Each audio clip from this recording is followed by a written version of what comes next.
नमस्कार, मेरा नाम है कृष्णा अवतार दत्त। जैसा कि आपने थंबनेल में पढ़ा बेबस बेरोजगार। जी हाँ, आज मैं बात करूंगा भारत में बढ़ती हुई बेरोजगारी की। अब भारत की आबादी है 142 करोड़ और बेरोजगार हैं 2 करोड़। जी हाँ, 2 करोड़। फिर भी हर महीने 81 करोड़ लोगों को पेट भरने के लिए सरकारी राशन की जरूरत पड़ती है। ऐसा क्यों? तो ये वीडियो अंत तक पूरा देखें। मैं आज आपको इसके पीछे के कारण बताने जा रहा हूं कि एक तरफ तो देश आर्थिक रूप से मजबूती की ओर बढ़ रहा है और दूसरी ओर बेरोजगारी अपने चरम पर है। अब क्या होता है कि जब भी कोई भर्ती निकलती है तो एक पद के लिए हजारों आवेदन आते हैं।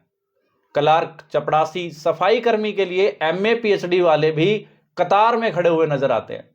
मगर सरकारी पैमाना कुछ ऐसा है कि उसके मुताबिक कामकाजी आबादी में हर 100 में से सिर्फ 3 लोग ही बेरोजगार हैं। क्योंकि हफ्ते में अगर 1 घंटे भी आपने काम कर लिया तो सरकार की नजर में आप बेरोजगार की लिस्ट से बाहर हो जाएंगे। यहां सिर्फ यह नहीं है कि बेरोजगार ज्यादा है, एक दर्द यह भी है कि जो लोग रोजगार में हैं उसमें भी 78% लोगों की कमाई 14,000 रुपए महीना भी नहीं है और इसी में उन्हें पूरे परिवार को भी पालना है। कमाई करने वालों में सबसे ज्यादा हिस्सेदारी स्वरोजगार करने वालों की है, मगर इनकी औसत मासिक जो आमदनी है वो नौकरी पेशा वालों के मुकाबले भी 7423 रुपए कम है। क्योंकि नौकरी पेशा वाले लोग औसतन एक महीने में 20,000 से ज्यादा कमा रहे हैं। अब इसमें लोग न तो रोजगार के हैं और सरकार के मुताबिक ना बेरोजगार के हैं। दरअसल होता क्या है कि भारत में 2 तरह की बेरोजगारी को नापा जाता है। पहली तो है सामान्य स्थिति, जिसमें किसी ने साल के 365 दिन में से अगर 30 दिन से ज्यादा काम किया है तो वो बेरोजगार नहीं माना जाएगा। और दूसरा है चालू साप्ताहिक स्थिति। इसमें सप्ताह के किसी भी दिन अगर आपने 1 घंटा भी काम कर लिया तो आप बेरोजगार नहीं माने जाओगे। यह है भारत की हालात।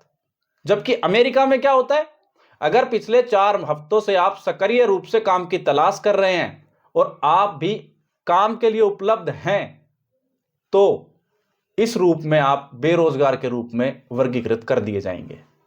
वहीं दूसरा, अगर आपको नौकरी से निकाला गया है और आपके पास फिलहाल कोई काम नहीं है और आपको वापस बुलाए जाने की उम्मीद है तो आप बेरोजगार हैं।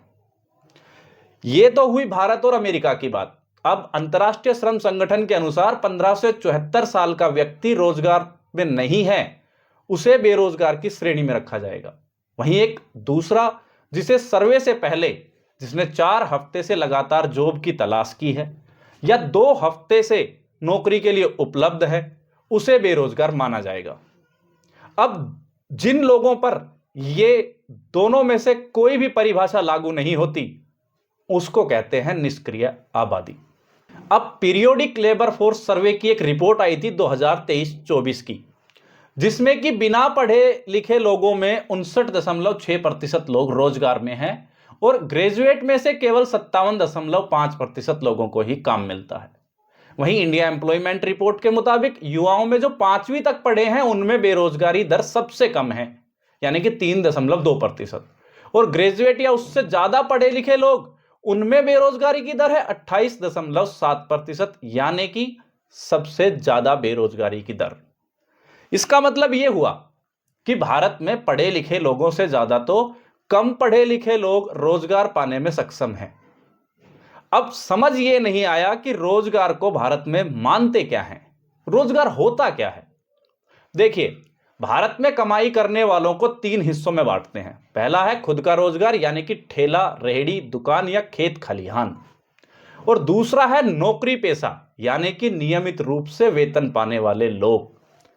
और जो बचा तीसरा, वो है दिहाड़ी मजदूर, जो रोजमर्रा से कमाते हैं। यानी कि अब कुल कामकाजी लोगों में सबसे ज्यादा 58% लोग खुद का रोजगार करते हैं, जिनकी औसत कमाई है 13,279 रुपए। दूसरी बड़ी हिस्सेदारी है नौकरी पेशा वाले लोगों की, जो है 22%। इनकी मासिक आय है 20,702 रुपए। और अब जो बचे 20% लोग, वो है दिहाड़ी मजदूर, जिनकी रोजाना की औसतन कमाई है 418 रुपए। अब अगर इनके काम की बात करें तो सबसे ज्यादा घंटे काम करते हैं नौकरी पेशा वाले लोग। वे हफ्ते में तकरीबन 48 घंटे से ज्यादा काम करते हैं, जबकि रोजगार वाले और दिहाड़ी मजदूर करने वाले लोग तकरीबन 39.5 घंटे काम करते हैं। दरअसल मैंने ये वीडियो इसलिए बनाया था कि आजकल कुछ लोग 90-90 घंटे काम करने की बात करते हैं। तो क्या यह संभव है? अपनी जिंदगी सिर्फ काम के लिए समर्पित कर दी जाए? क्या परिवार, सामाजिक जिंदगी, शारीरिक रूप और देश दुनिया को छोड़कर सिर्फ काम किया जा सकता है? आपकी इसको लेकर क्या राय है कि भारत में बेरोजगारी को कैसे कम या मैनेज किया जा सकता है? आप अपने सुझाव हमें कमेंट बॉक्स में बता सकते हैं। अगर आपको यह वीडियो अच्छी लगी हो तो वीडियो को लाइक करें, शेयर करें और सब्सक्राइब करना ना भूलें। मिलते हैं अगली वीडियो में, तब तक के लिए नमस्कार, धन्यवाद।